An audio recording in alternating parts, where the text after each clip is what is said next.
Hello there and welcome along to today's Saga Spaces Talk. I am your host today, Gavin Ramshaw, and it's an absolute pleasure to be here, and we have got a fantastic guest coming up over the next hour or so.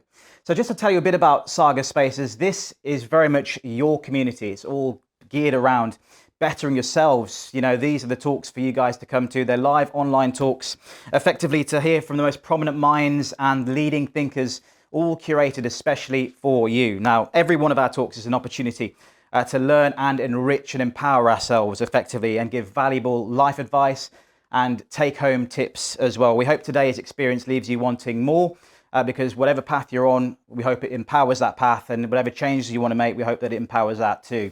Now, today's talk, I'm really excited to be delving into this one. It is called habit hacking, which means effectively finding those ways to improve your health by introducing small daily habits that are sustainable, easy to adopt, and ultimately bring lasting impact to your well-being. So very excited to bring this to you today. We'll be hearing how small habits can make a big difference to help you live longer. And I am delighted to introduce to you today's guest. It is Dr. Julia Jones, who is also known as Dr. Rock. Very interestingly so, because not only is she a neuroscientist and longevity specialist, but she's also a musician as well, learning to play lead guitar in the style of Jimi Hendrix. I tell you what, a top skill indeed. Dr. Julia, great to have you on Saga Spaces. How are you doing? Hi, Gavin. I'm good. Great to be here. Thanks. Excellent stuff. Now, before we kick off into your talk, I just wanted to know a bit more about how you effectively found habit hacking and what got you sort of passionate about it and how you discovered it, really. Well, it started a while ago, 30 years, in the early 1990s. I was a sport and exercise science undergraduate studying in Cardiff, and I got the amazing opportunity to go on an exchange trip to Los Angeles. And while I was there, I got the chance to visit a US Navy SEALs base in San Diego. And they showed me how they were using music and sound to basically hack into our underlying evolutionary biology to reduce anxiety in high pressure situations, boost sleep quality, increase exercise endurance. And I was a singer in a band and I was a DJ at the time. And this just amazed me that music was being used as a tool like that for high performance and for health and wellness. And that kickstarted a 30-year journey. I've been examining and researching music as a biohack ever since, and more recently expanded across into the other biohacks, which are the habit hacks that we're going to be looking at today. And I'm really excited to get stuck into it. Oh, I'll tell you what, can't wait. The power of tiny habits, how to live longer by making small changes. Dr. Julia Jones, very much looking forward to this one. Over to you. Thank you. So I hope you've got your pens and pencils at the ready, because I hope I'm going to be telling you some tips and tricks that you're going to find really useful and are going to start embedding in your own daily life. Because I have been on a 30-year journey that has been quite eye-opening for me as a scientist and as a sport and exercise scientist, because I told people for decades to join a gym and do diets, and my research has taken me in a completely different direction. And mainly through after graduating as a sport and exercise scientist, I started working with Olympic squads, showing them how to use music to hack into their performance routines. But then also with the NHS, I showed them how to use music, and in the exercise world, showing the exercise and fitness industry how to use music. But it was when I did my PhD research, looking at the lifelong effect of memories from youth, that I really started to uncover some incredible things that were quite shocking, to be honest. And I ended up working with the NHS on a dementia project, because even in late stage dementia, you will still remember the music from your youth because of the way that our brain embeds those memories and the surrounding memories around it.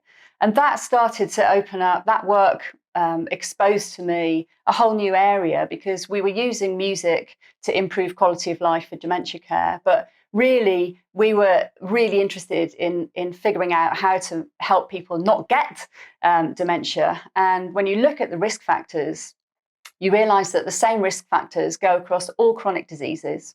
And that made me just really fascinated about the fact that 50 years of massive diet and fitness trends have failed to produce any healthy nations. And so after my PhD, I went on a postdoctoral research journey that took me into applied neuroscience. I studied at King's, and then nutrition science at Stanford University because I became fascinated by the gut-brain axis. And then onto a genetics course at Cambridge University when I started looking at what are the things that we should be doing and why isn't diet and fitness working. And I know that this is going to be difficult to comprehend because we've been hearing for absolutely generations that we need to join a gym and get fit and count calories and go on these diets. But when I started doing this research, and which I documented in some books that I published, I plotted 50 years of diet and fitness revenues, and those diet and fitness industry revenues and profits went up and up and up and up over that time frame. Then alongside it, I also plotted average waistline size across that same timeline. Guess what? That also went up and up and up and up. I plotted chronic health diagnosis across that timeline. Same thing, up and up and up and up. Poor mental health, up and up and up and up and up. So as the diet and fitness industry was getting more and more and more profitable, we were all getting less and less healthy or more and more unhealthy. And so as a sport and exercise scientist, originally, I found this appalling. It was just the worst news that we'd been telling people to do this. And we are still telling people to do these things, even though the data clearly shows that it doesn't work. So this became an obsession of the last decade of my life to try and figure out, well, okay, if we know those things don't work, let's figure out, firstly, why have those things failed? We can see that they failed. Why have they failed? And there are some really key reasons for this. Firstly, they do not align with our evolutionary biology. So we have to remember that we have ancient biology that has developed over millions of years, and we now live in this strange environment.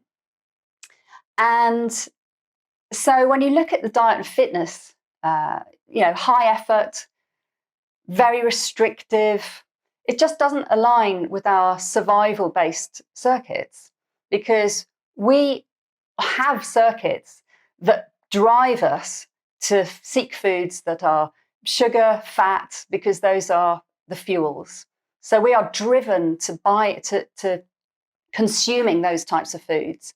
And so trying to restrict those foods when you're surrounded by them is almost impossible to sustain. So that kind of diet culture is a very rebound orientated culture. It's very profitable because there are repeat customers. You lose the weight, then you put it back on, then you lose the weight. So it's a repeat customer.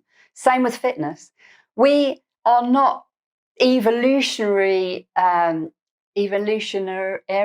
designed to be running around and chasing around. We were designed to conserve calories because calories were not readily available. Back, we have to think about our distant past, not now when we can just click an app and we have food. Our circuits are designed for a time when food was scarce. And so we need to conserve as many calories as possible because we would need those calories if a lion leapt out of the bushes and we had to suddenly run away because we're wired for survival. So that is one reason that these things don't work. The other reason is that it turns out that there are many pillars of wellness, and the diet and fitness culture, that doesn't hit all of the pillars of wellness. So sleep is a critical pillar of wellness. Stress is a critical pillar of wellness. Neuroplasticity is a critical pillar of wellness. So building neuroplasticity, maintaining brain connections throughout life. And those things just do not hit all of those pillars. So you're overemphasizing some of the pillars. So movement, obviously, and nutrition, but you're not hitting the other pillars. So when you start looking at, okay, well, why is this not working? And there are specific reasons that are aligned with our genetics. And so when I started looking at this on a course with Professor Giles Yeo, we started looking at biological aging, and there are tests that can measure biological aging. And there is a difference between genetics and epigenetics. So our genetics, we are born with this. We have inherited our genes, and it is a code of instructions, a booklet of instructions that tells all our cells how to do specific functions. But it turns out that there are epigenetics.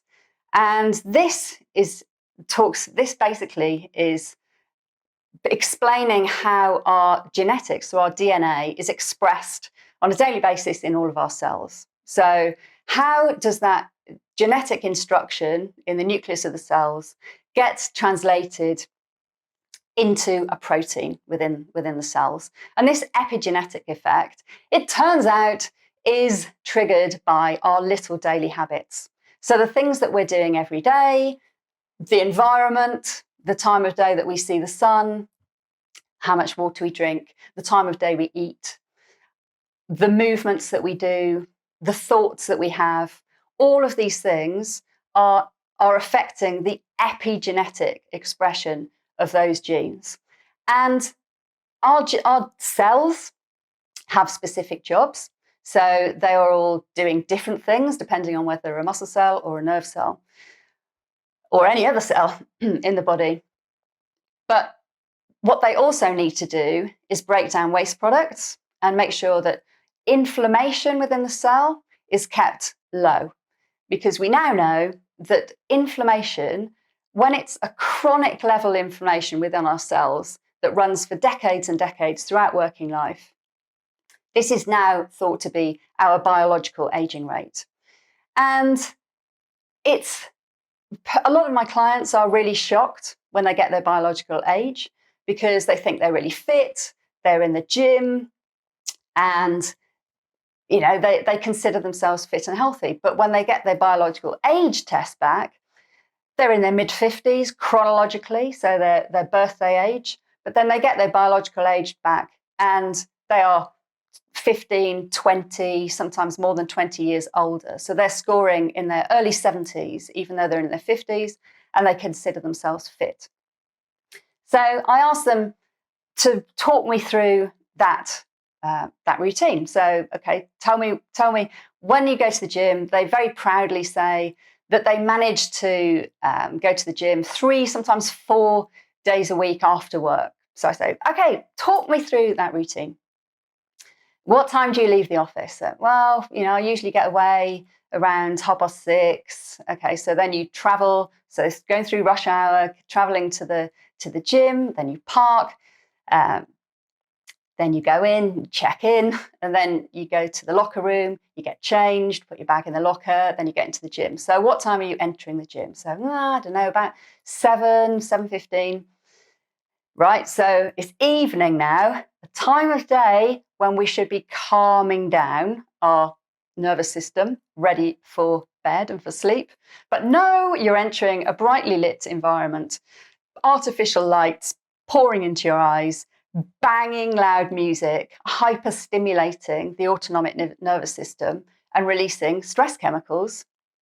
So you're pounding away, doing this very, very intense exercise that actually has been designed for elite sport, but in the 80s and 90s, we repackaged that for the general public.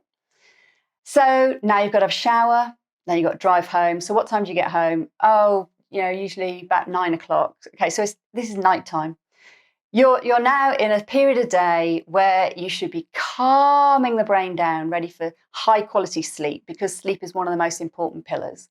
But instead, you're home, you're starving. You eat terrible food now, or you cook healthy food, which takes a little bit longer. And all of that means that you're eating too close to bedtime.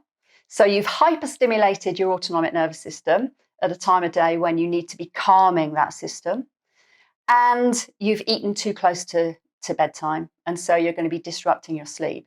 And so you're doing that 3 to 4 days a week, which means that your gym habit, this is what I say to them when I'm explaining this difference between their chronological age and their biological age, is that your gym habit is making you really fit.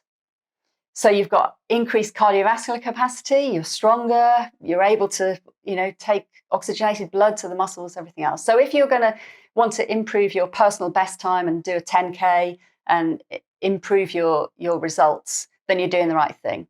If you want to delay death and delay illness and extend your healthy lifespan for as long as possible, you are doing the wrong thing, because 3 or 4 times a week, you're having a positive effect on fitness and a negative effect on your wellness pillars, because you're pouring stress chemicals into your bloodstream and you're negatively impacting your sleep. And all of that, we know, when it's done repeatedly, is likely to be driving chronic inflammation at a cellular level, which we now know is how we obtain a score of biological age. And I actually cancelled my gym membership in January 2020 when I started doing this experiment on myself.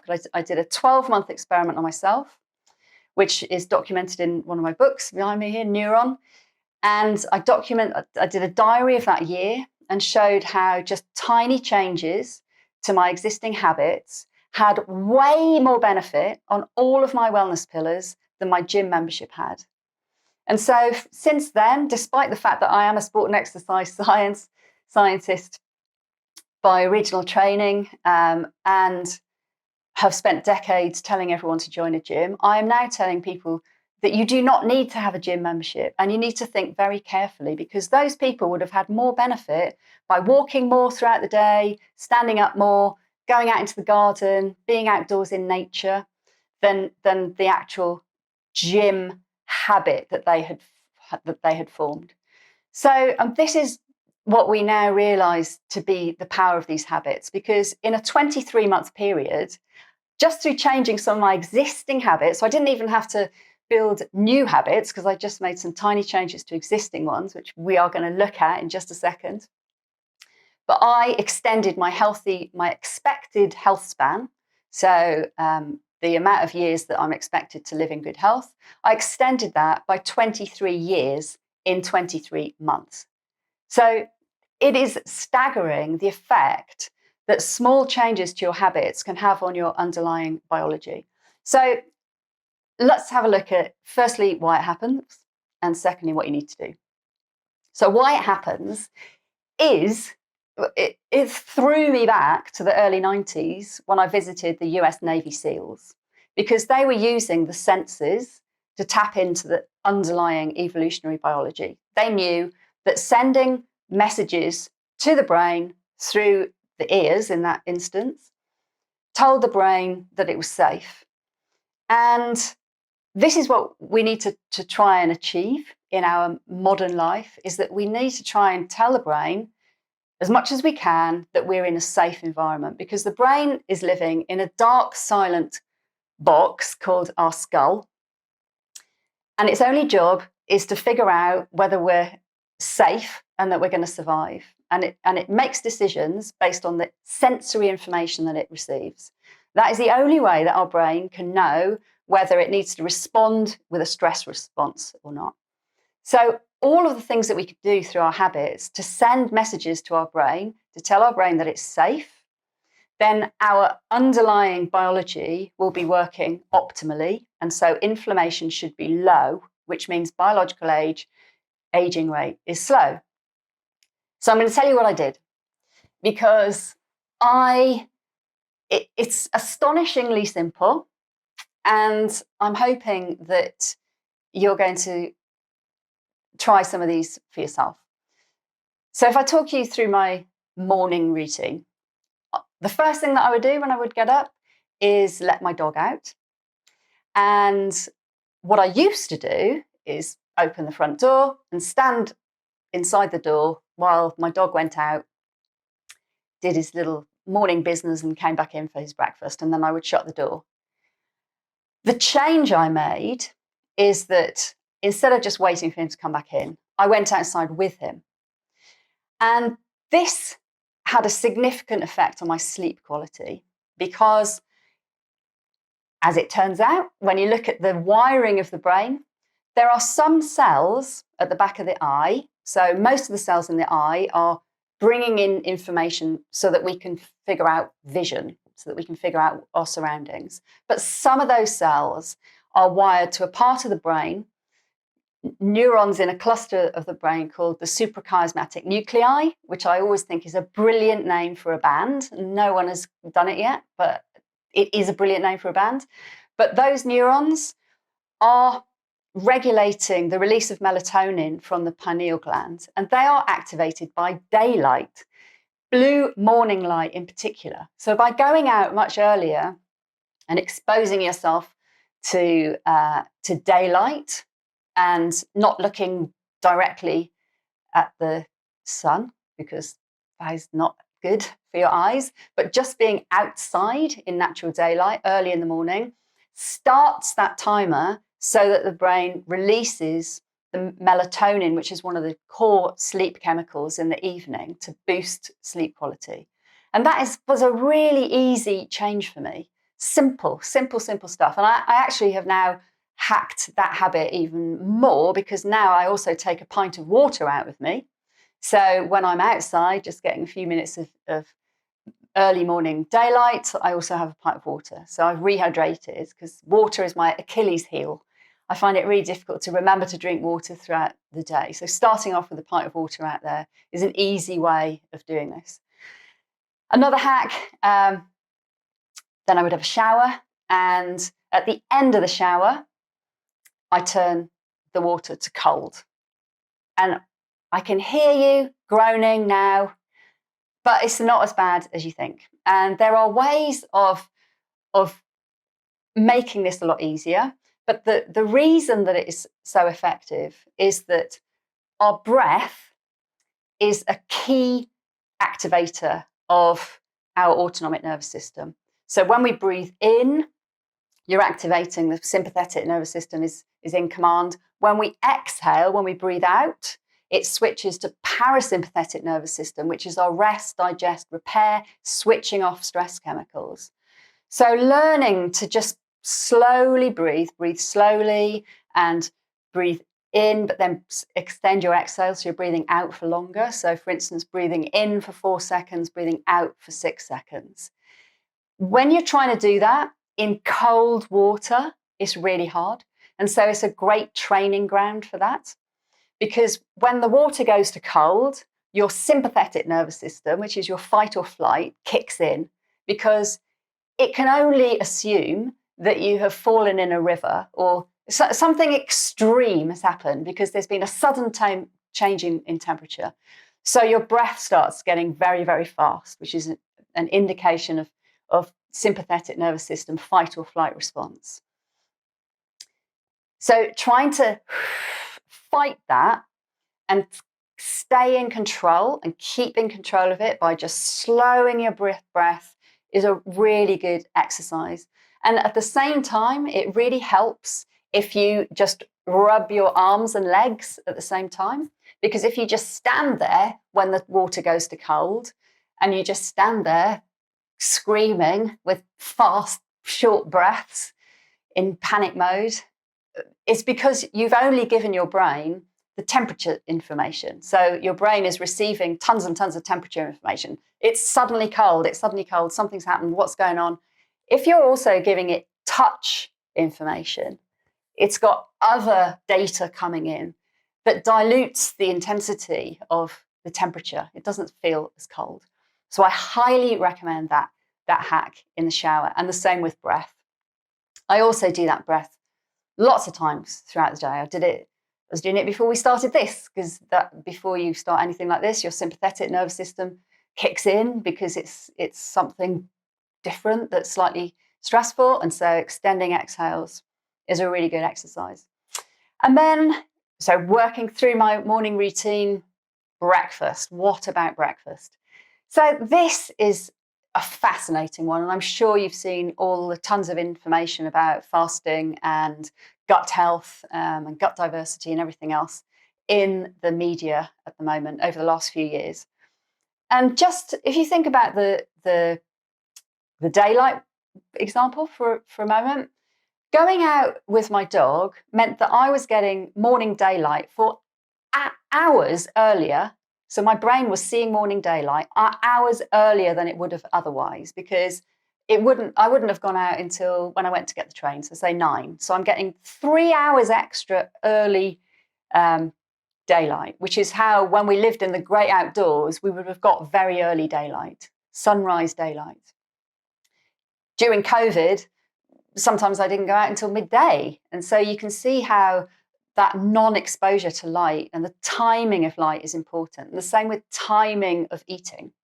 So I used to get up and have breakfast 6 a.m., which basically meant that I was not in a fasted state, because that was not long enough since my dinner the night before to have entered a fasting state. And so I shifted my breakfast and left 16 hours overnight from my dinner the day before. So I shifted my breakfast to 11, 12 sometimes, depending on what time I'd eaten the night before. It was incredibly easy to do this hack, and it had unbelievable effects on my sleep, my energy, my waistline. I actually dropped to the weight that I was in my 20s without not really dieting. I was just doing a lot more walking, because obviously we do need to move. It's all about putting as much movement into the day as possible. I got a standing desk, did lots of movement, but also because I was entering that fasted state, I wasn't storing food that I'd consumed and hadn't eaten, because I was entering that fasted state and it was unlocking stored fat from before. So this is a really easy thing to do. This is now my normal routine now. Monday to Friday, I break the fast at 11, sometimes midday. I don't get hungry. It's really easy. It gives me laser sharp focus in the morning, tons of energy, and it effectively means that I eat less calories throughout the day, because I'm almost sometimes, you're just missing out sort of 350 calories that you would have eaten earlier in the morning. And obviously, I also looked at what I was eating. So really trying to include probiotic foods, so a kefir or kombucha drink or something like that. Lots of diversity, so berries, mixed nuts, seeds, really trying to hit that minimum of 30 different types of fruits and vegetables a week that we now believe is the minimum for maintaining high levels of gut diversity. So I think we've got time for I'm going to squeeze one more habit in, and I'm sure we'll talk about others during the Q&A, but I think we can squeeze one more in now, which is obviously my beloved biohack of music, which is how I did over 30 years. I've gained that nickname, Dr. Rock, because I've examined music as a biohack for elite performance and health and wellness for many decades, and it is an unbelievable tool. And yes, I'm learning to play guitar like Jimi Hendrix, but I'm doing that for neuroplasticity reasons. Learning an instrument is one of the most effective ways of building new brain connections throughout life.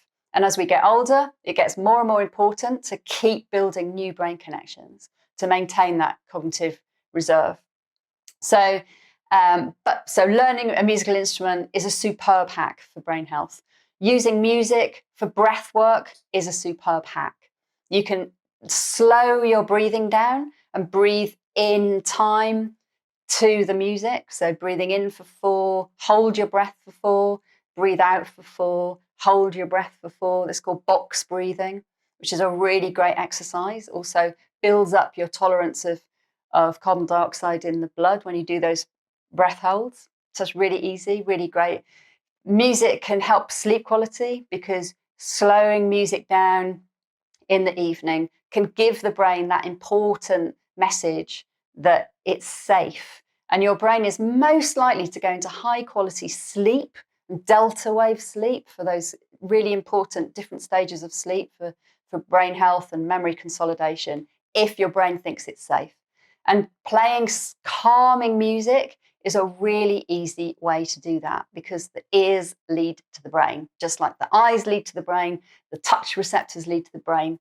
All of these things that we're doing are basically hacking into your evolutionary biology so that we can try and help it to work in the way that it's been designed for over millions and millions of years, and is now having to live in this weird modern world that we've created. So I really hope that that has given you an insight into the simple science that underlies those habit hacks. And what I really want you to also remember from today is that it's not about trying to build really difficult new habits. All of these habits are things that you already do in your daily life, and that's why daily habits can be so damaging to your biological health if they're not the right habits, or they can be really incredible tools for maintaining and optimizing your biological aging rate if you just make tiny adjustments to things that you already do in your existing routine. So I hope that's been interesting. It's a lot of information in a short space of time. Thank you very much indeed, Dr. Julia Jones, for all your wealth of knowledge and experience within this subject. Really, really appreciate it. And from me and Saga Spaces, thanks for joining us, and we'll see you next time.